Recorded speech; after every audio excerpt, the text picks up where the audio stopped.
मुख्तार खुदा तुमको बनाया,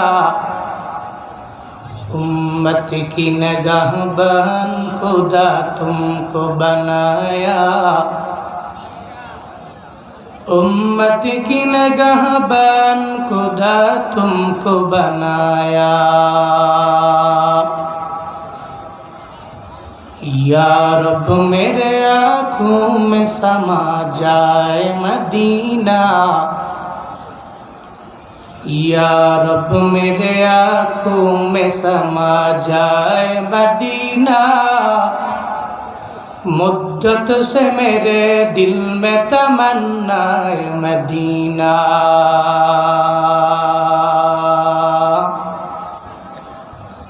मुद्दत से मेरे दिल में तमन्ना मदीना।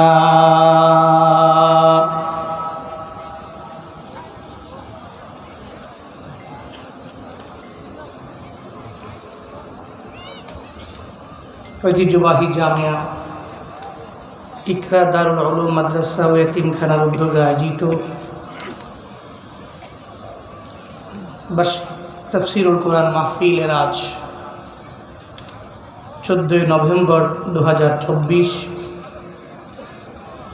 মুতাবাররাক এই মজলিসের সম্মানিত প্রধান মেহমান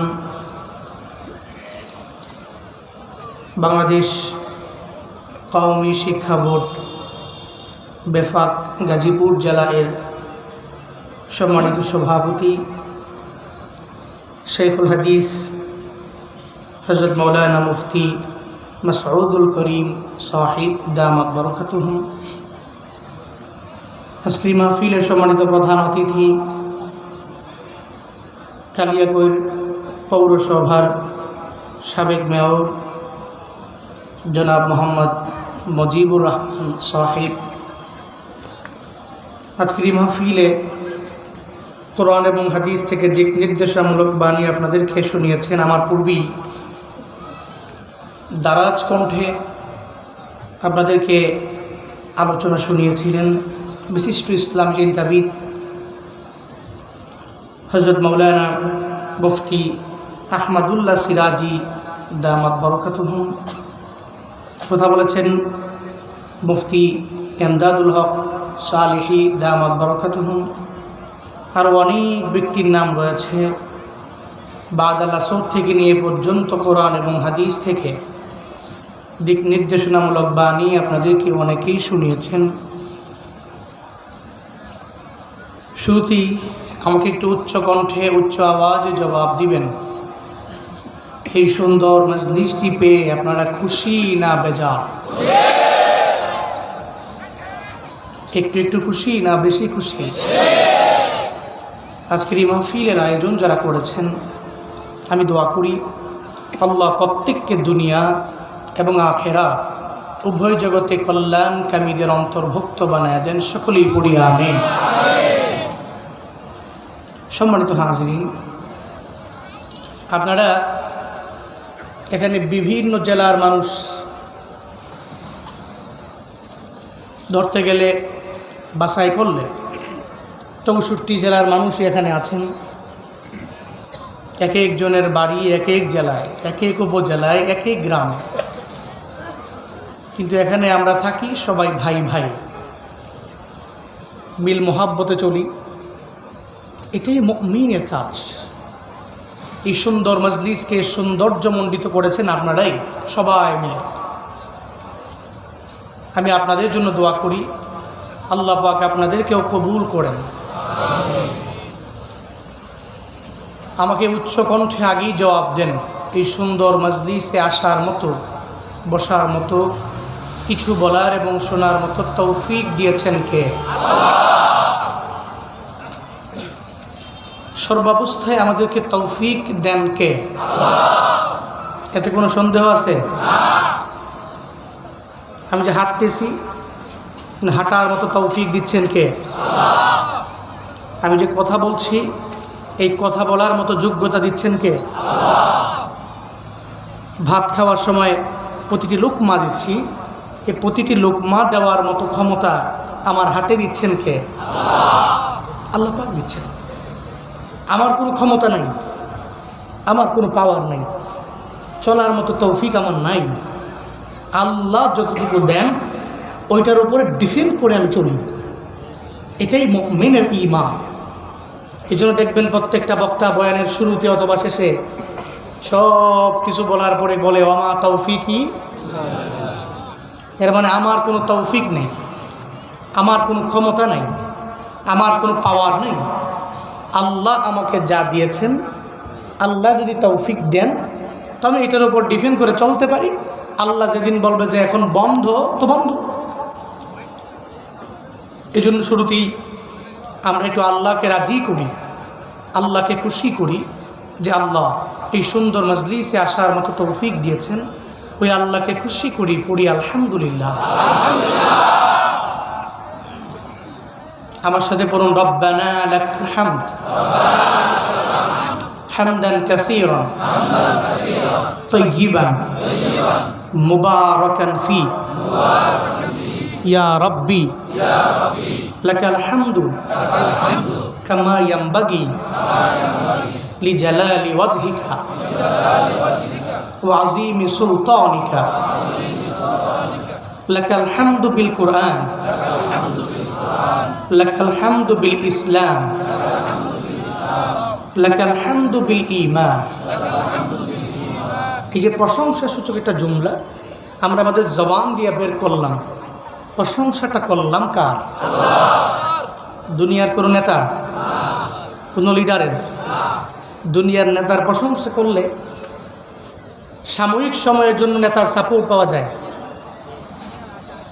কিন্তু বাস্তবতা হলো নেতার সময় খারাপ হয়ে গেলে নেতা নিজের পিঠ বাঁচানোর জন্য পালাবে, ব্যাকগ্রাউন্ডে আর পাতি নেতাদের খবর রাখবে না। বাস্তবতাই ঠিক। চাচা আগে নিজের প্রাণ বাঁচা,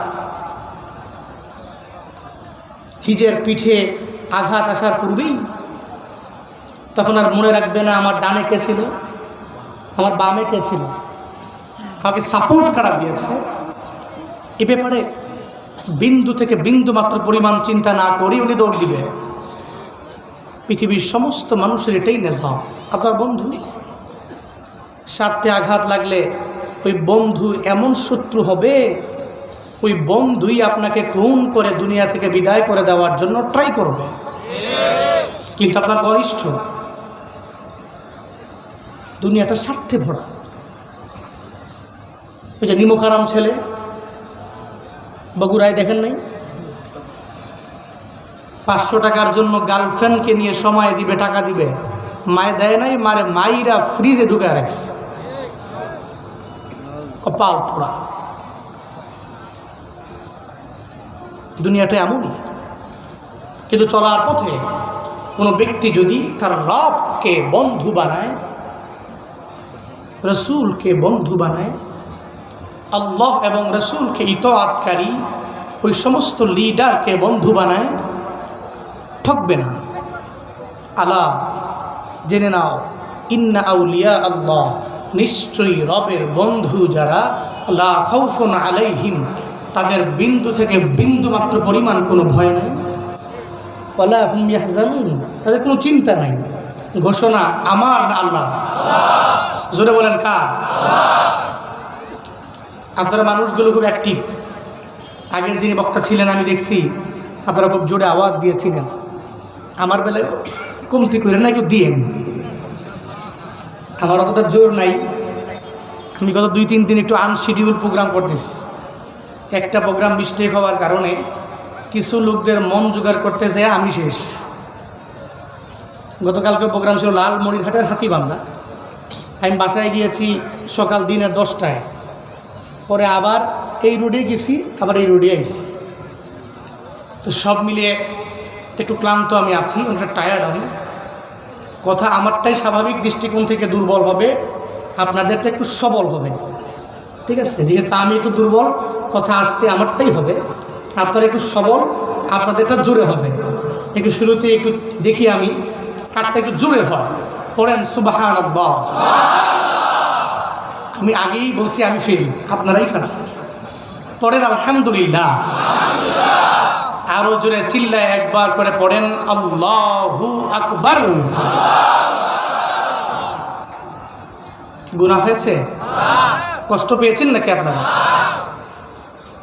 বলতেছিলাম রব তৌফিক দেন, রব ছাড়া এই পৃথিবীতে কেউ আমাকে তৌফিক দিতে পারে?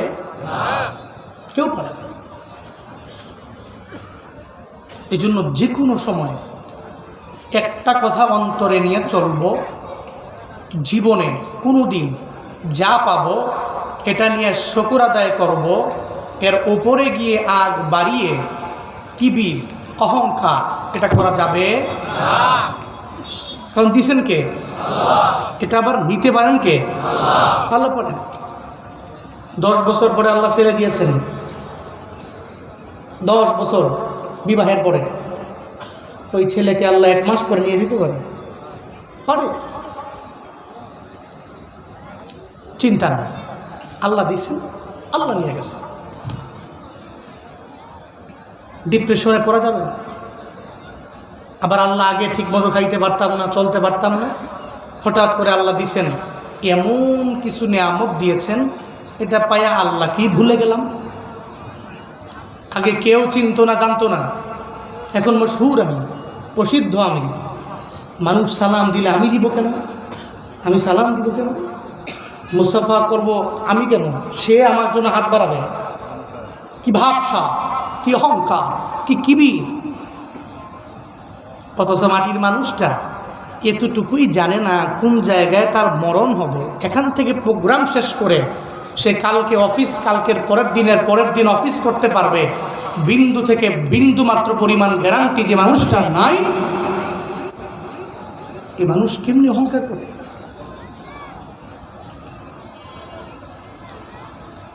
যুবকেরা একজনের গান শুনে, ওই মাইকেল জ্যাকসন যার নাম।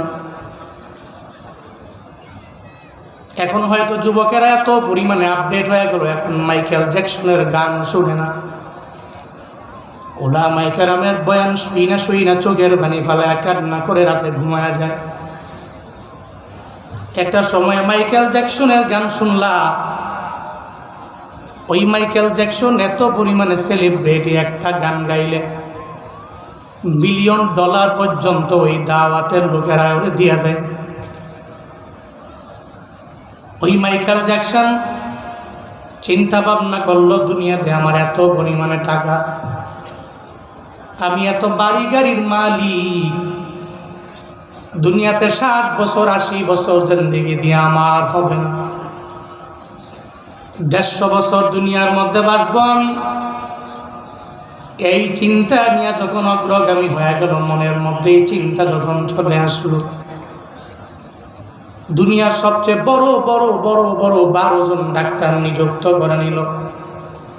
এই ডাক্তারেরা যখন আমারে পানি দিবা, 40 বার টেস্ট করে এরপরে আমারে পানি দিয়া দিবা, আমারে যখন খাবার দিয়া দিবা, আগে খাবারটা টেস্ট করে এরপরে আমার দরবারে খাবার আনবা।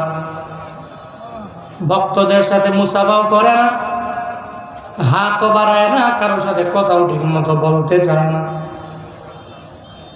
মনের মধ্যে বড় ভয়, মনের মধ্যে বড় চিন্তা, একটানা 150 বছর আমার দুনিয়ার মধ্যে বেঁচে থাকা লাগবে।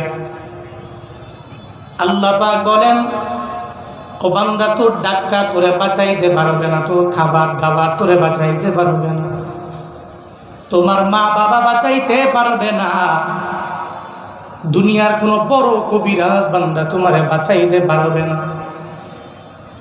যেদিন, যেই মুহূর্তে, যেই টাইমে আমি আল্লাহ বলবো, এই মালাকুল মউত আমার বান্দার দরবারে যাও, গিয়া বান্দার দরবার থেকে তার রূহটাকে বের করে নিয়ে চলে আস। আল্লাহ কয়, মাইকেল জ্যাকসন চাইলো 150 বছর বাঁচার জন্য, পারল না। 50 বছরে আল্লাহ মালাকুল মউত পাঠায় দিল, যা মাইকেল জ্যাকসনের রূহটাকে কবজ করে নিয়ে আস। যেই লোকটা 150 বছর বাঁচার জন্য টাই খুলল, 50 বছরে দুনিয়া থেকে বিদায়। আল্লাহ পাক বলেন, এক সেকেন্ড পরিমাণ বান্দা তুই বাঁচতে পারবা না। যে সময় আমি আল্লাহ বলবো এই মালাকুল মউত দৌড়ে যাও আমার বান্দার রূহটাকে কবজ কইরা নিয়ে আস, সঙ্গে সঙ্গে মরণ হয়ে যাবে তোমার। এরপরেও মাটির মানুষ কি পরিমাণে ভাব নিয়ে নিয়ে আগে যায়, কি পরিমাণে অহংকার করে, এত পরিমাণে কিবির নিয়ে চলে, সুন্দর করে কথাও বলতে পারে না, মুসাফাও করে না, মুআনাকাও করে না। আগে যে ব্যক্তি খাইতে পারত না, 3-4টা ছেলের মাধ্যমে আল্লাহ সম্মানটারে বাড়াইয়া দিলেন, মর্যাদাও বাড়াইয়া দিলেন। কপাল পোড়া মুসলমান, আগে ঠিক মতো চলতে পারত না, এখন চলতে পারে, আমার মাওলারে পরিপূর্ণ ভুইলা গেল। কোভিড-19 সময় মুফতি সাহেব বলল মসজিদে আসার প্রয়োজন নাই, দরওয়াজাটাকে বন্ধ করে দাও, ঘরের মধ্যে নামাজ পড়লেই কাফি হয়ে যাবে। ফতুয়াও দিয়া দিল। এখন দৌড়ে যায় মুয়াজ্জিনের ধমকায়, হাই দরওয়াজা ওপেন করে দাও, আমার নামাজ পড়া লাগবে, দরওয়াজাটা ওপেন করে দাও, মসজিদে আমার ঢোকা লাগবে। যে খাদেমের ধমক দেয়, এই মসজিদের খাদেম দরওয়াজা ওপেন করে দাও, নামাজ আমার মসজিদেই পড়া লাগবে, ঘরের মধ্যে নামাজ পড়তে আমার মন চায় না। কোভিড যখন চলে গেল, যেদিন ওই মুসল্লি কানের মধ্যে শুনতে পাইল এখন আর কোভিডে বাংলাদেশে কেউ মরে না, কোভিডের পরে ওই ব্যক্তিরে হারিকেন দিয়াও মসজিদে খুঁজে পাওয়া যায় না। অবস্থার পরিবর্তন, অবস্থার পরিবর্তনের সাথে সাথে সে আল্লাহকে ভুলে গেল। অথচ এতটুকু সে জানে না কোন জায়গায় আমার মরণ হবে, এতটুকু সে জানে না, সে বলতে পারে না। এই জন্য জীবনে চলার পথে কোনোদিন অহংকার করা যাবে আমি অমুক, আমি তমুক, আমি এই, আমি সেই না, মাটির মানুষ আমি। এই চিন্তা নিয়ে চলতে পারবো তো ইনশাআল্লাহ, পারবো তো ইনশাআল্লাহ। আল্লাহ সবাইকে তৌফিক দান করেন, সকলেই পড়ি আমিন। জিকির করেন লা ইলাহা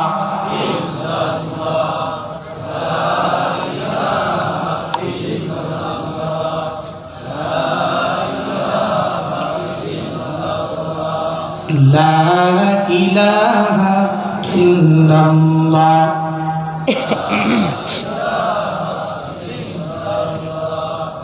লা ইলাহা ইল্লাল্লাহ লা ইলাহা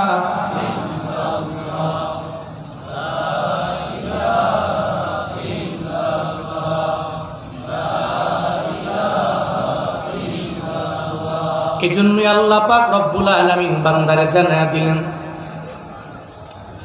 বান্দা যেই জায়গায় তুমি নিজে চলতে পারো না, নিজে খাইতে পারো না, নিজে হাঁটতে পারো না, দৌড়াইতে পারো না, 1 নম্বরে আমি রবের শুকর তুমি আদায় করে নাও। আনিস কুরুলি 1 নম্বরে আমি রবের শুকর আদায় করবা, 2 নম্বরে তোমার মা বাবার খেদমত করবা। শুকর 1 নম্বরে আমি আল্লাহ, 2 নম্বরে তোমার মা বাবা। এই মাটির মানুষ, কেন তুমি রবের শুকর আদায় করবা? বলে রব তোমারে মায়া করে দুনিয়ার মধ্যে পাঠাইলেন, এই যে আসমান বানাইলেন, আল্লাহ ফ্রি করে দিলেন, আসমান থেকে বৃষ্টি নামে, আমার মাওলা সূর্যের আলো দেয়, কত সুন্দর আসমান আল্লাহ দিলেন, এত সুন্দর জমিন তোমার আমার মাওলা আমারে দিয়ে দিলেন, এত সুন্দর বডি স্ট্রাকচার সুন্দর করে আমার মাওলা আমারে তোমারে দিয়ে দিলেন। এই সুন্দর বডিটা আল্লাহ বানায় দিলেন, কোনো প্রাণীর এত সুন্দর বডি দেয়নি। আল্লাহ পাক বলেন, এটা মানুষ আমি আল্লাহ বানাইলাম, একটু বান্দার নিজের দিকে বান্দা তুমি যদি একটু দাগায়া দেখো না রে বান্দা, উটেরে আমি আল্লাহ বানাইলাম, উটেরে বানানোর পরে আমি আল্লাহ বলি নাই উট বড় দামি জাতি, আমি আল্লাহ বললাম না ঘোড়া বড় দামি জাতি, আমি মাওলা এটা বলি নাই, সিংহ বড় দামি জাতি, আমি আল্লাহ এটা বললাম না, গরু বড় দামি জাতি, এটা আমি মাওলা বললাম না, আমি আল্লাহ বললাম না ঘোড়া দামি জাতি, বরং বললাম তুমি মানুষ বড় দামি জাত। আমি আল্লাহ গরুরে বললাম তুই আমার বান্দার গোলামি করবি। ঘোড়ারে বললাম এই ঘোড়া তুই আমার বান্দার গোলামি করবি। এই গাধা তুই আমার বান্দার গোলামি করবি। আল্লাহ পাক বলেন দুনিয়ার সব মাখলুকেরা গোলামি করবে আমার বান্দার, বান্দারা গোলামি করবে একজনের। চিল্লায়া বলো তার নাম। দুনিয়ার সমস্ত মাখলুকেরা গোলামি করবে বান্দার, বান্দার গোলামি করো, বান্দা গোলামি করবে আমার আল্লাহ। আল্লাহ পাক বলেন এক নম্বরে রবের শুকর আদায় করে নাও। ওই রবের শুকর কেমনে আদায় হবে? ফজর বাদ দেওয়ার মাধ্যমে, জোহর বাদ দেওয়ার মাধ্যমে, আসর বাদ দেওয়ার মাধ্যমে এমন নয়, বরং মুয়াজ্জিন তোমারে ডাক দেয় আয় আয়। ফজরের নামাজে ডাকে, তোমার ঘুমের চাইতে নামাজটা বড় দামি, আগে নামাজে। জোহরের সময় তোমার ডাকে এই বান্দা আয়, তোমার কাজের চাইতে মসজিদে আসাটা বড় দামি, নামাজ পড়লে তোমার জন্য অনেক পরিমাণে ফায়দা হয়ে যাবে। আসরের সময় মুয়াজ্জিন ডাক দেয়, মাগরিবে ডাক দেয়, এশায় ডাক দেয়।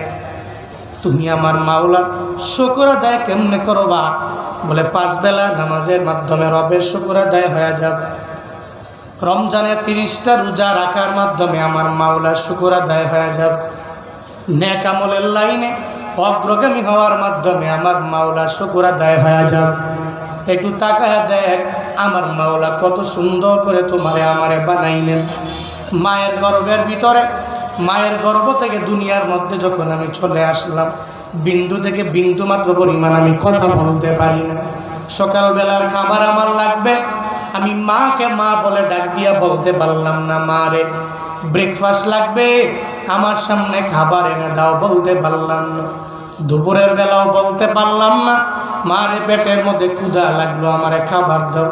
আমি রাতের বেলাও বলতে পারি না মা রে পেটের মধ্যে ক্ষুধা লেগেছে, আমারে খাবার দাও। আল্লাহ পাক বলেন রে বান্দা, কিন্তু আমি আল্লাহ তোরে এত পরিমাণে মায়া করে মায়ের অন্তরের মধ্যে রাডার ফিট করে দিল, তুই শুধু ওয়া ওয়া করে চিল্লাও, এটা ছাড়া কোনো পুঁজি তোমার জবান দিয়া বের করতে পারলা না। ওয়া ওয়া করে চিল্লাও, পাশেই তোমার বাবা শুয়ে আছে, বাবা জানায় দেয় বিবি আমার সন্তান এখন চোখের পানি ফেলে কেন কান্না করে বলে, এখন কান্না করার কারণ পেটের মধ্যে বড় ক্ষুধা লাগলো, এজন্য এখন দুধ খাওয়ানো লাগবে, খাওয়ায় দিলে অটোমেটিক কান্না বন্ধ হয়ে যাবে। একটু পরে আবার তুমি যখন ওয়া ওয়া করে চিল্লাও, বাবা সঙ্গে সঙ্গে বিবিরে জানায় দে বিবি আমার এখন কেন কান্না করে, বলে এখন ঘুমের কান্না করে। একটু পরে আবার ঘুম থেকে যখন ওয়া ওয়া করে চিল্লায়, এরপরে আবার কয় বিবি আমার সন্তান এখন কেন ওয়া ওয়া করে চিল্লায়, বলে এখন চিল্লায় কেন জানেন, এখন চিল্লায় ওয়াশরুম করে দিয়েছে ওই কাঁথাটাকে পরিবর্তন করার জন্য। একটা মা ওই সন্তানের জন্য আমার মাওলানা ডাক্তারে ফিট করে দিলেন মায়ের ভিতরে। মাই বলতে পারে সন্তান কোন সময় কি জন্য চিল্লায়, মা বলতে পারে। আল্লাহ পাক বলেন তোমার মায়ের অন্তরের মধ্যে আমি আল্লাহ এমন একটা জিনিস বান্দা তোমার জন্য ফিট করে দিলাম। আমি আল্লাহ তুমি দুনিয়াতে আসার পরে ওই মায়ের স্তনের মধ্যে খাবারের ব্যবস্থা তোমার জন্য করে দিলাম, এত সুন্দর করে তোমারে বানাইলাম। একটা উটেরে আমি আল্লাহ এত সুন্দর করে বানাইলাম না, এত সুন্দর করে তোমারে বানাইলাম। একটা ঘোড়ারও এত সুন্দর করে আমি আল্লাহ বানাই নাই। তোমারে যত সুন্দর করে বানালাম অন্য কোনো জাতিরে আমি মাওলা সুন্দর করে বানাই নাই। ওয়াত্তিনি ওয়াজ্জাইতুনি ওয়াতুরি সিনিনা ওয়া হাদাল বালাদিল আমিন লাকাদ খালাকনাল ইনসানা ফি আহসানি তাকওয়িম। আল্লাহ পাক বলেন সূরা ওয়াত্তিন খুলো, তাফসীরটারে ঘেটে ঘেটে দেখো আমার মাওলা 3টা আয়াতের মধ্যে 4টা কসম খেয়ে জানায় দিলেন এই মাটির মানুষ যত সুন্দর করে আমি আল্লাহ তোমাদের বানাইলাম, এত সুন্দর করে অন্য কোনো জাতি আমি মাওলা বানাই নাই। এরপরেও বান্দা কি পরিমাণে অকৃতজ্ঞ হয়ে যায়। আল্লাহ পাক বলেন, এক নম্বরে আমি মাওলা তোমার সরাসরি মালিক, তুমি আমি মাওলা শুকর আদায় করে নাও। আল্লাহ শুকর আদায় করার পরে 2 নম্বরে তুমি মা বাবা শুকর আদায় করে নাও। কারণ মা বাবা দুনিয়া আসার তোমার মাধ্যম, যেই মা বাবার অবদান ছাড়া দুনিয়াতে বান্দা তুমি আসতে পারবে না। আল্লাহ পাক প্রথমে আনলেন নিজের কথা, 2 নম্বরে আমার মাওলা আনলেন মা বাবার ব্যাপারে। আল্লাহ বলেন আমি মাওলার শুকর তুমি 1 নম্বরে আদায় করো, 2 নম্বরে তোমার মা বাবার খেদমত করো। ওই মা বাবা কেন তুমি খেদমত করবা? বলে মার মাধ্যমে দুনিয়া আসলা, বাবার মাধ্যমে আসলা। দুনিয়াতে আসার সময় মা তোমার জন্য এত পরিমাণে কষ্ট করলো রে বাবা। দুনিয়াতে আসার আগেও গর্বের মধ্যে নিয়ে মা এত পরিমাণে কষ্ট করলো। আবার দুনিয়াতে আসার পরে 2টি বছর তোমার মায়ের দুগ্ধপান করাইল। আল্লাহ পাক বলেন এরপরেও কত পরিমাণে তুমি বান্দা নিমক হারাম হয়ে যাও। আগে তুমি চলতে পারতে না, তখন মায়ের বারবার মা বইলা ডাক দাও। এখন মায়ের প্রয়োজন নাই। 22 বছর 23 বছর যখন তোমার বয়স হয়ে গেল, ঘরের মধ্যে সুন্দরী একটা রমণী, আবার 1-1.5 বছর পরে ফুটফুটে একটা বাচ্চা যখন তুমি পেয়ে গেল, এখন মায়েরে আর মা বইলা ডাকতে মন চায় না, আর বাবারে বাবা বইলা ডাকতে বাবা তোমার মন চায় না। এমন একটা হালত হয়ে গেল, এখন তুমি মারেও ডাক দেও না, মারে ফোনও দেও না, বাবারেও ফোন দেও না, এত পরিমাণে বুইলা যাও। আল্লাহ পাক জানে রে বান্দা, আমি রব হলাম সরাসরি তোর মালিক। আর 2 নম্বরে মা বাবা দুনিয়াতে আসার জন্য তোমার আমার জন্য ছিলা।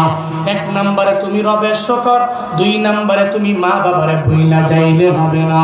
কারণ তোমার মায়ে তোমার আমার জন্য যেই পরিমাণে কষ্ট করলো, এত পরিমাণে কষ্ট তোমার আমার জন্য কেউ করে নাই রে বাবা। মা যখন গর্ভে নিয়ে বড় করে, সংসারের চাপ, সকালবেলা মা খাইতে পারে নাই, দুপুরেও খাইতে পারে নাই, রাতের বেলা মা যখন খাবারের পেটটা নিয়ে বসে গেল, তুমি তো ছোট মানুষ, অবুঝ মানুষ, বুঝো না। মায়ের গর্ভের মধ্যে একটু জোরে জোরে ধাম ধাম করে লাথি মেরে দিলা। মায়ের পেটের ক্ষুধার যন্ত্রণা, 2 নম্বরে তোমার পেটের ব্যথার যন্ত্রণা সহ্য করতে না পেরে চোখের পানি ফেলায়া ফেলায়া মায়ে কান্না করে। শাশুড়ি যায় জিজ্ঞাসা করে, বৌমা চোখের পানি ফেলায়া কান্না করো কেন? বলে আমি এমনিতেই কান্না করি, মনটা আমার ভালো লাগে না। একটা বারের জন্য বলে না, পেটের ভিতরে আমার সন্তানটা আমার পেটের জোরে জোরে লাথি মেরে দিল, একটা বারের জন্য বলে না রে বাবা। ওই মায়ে তোমার আমার জন্য গর্বে নিয়ে কষ্ট করলো, এরপরেও তুমি মায়ের ভুইলা যাও। আল্লাহ পাক বলেন এরপরে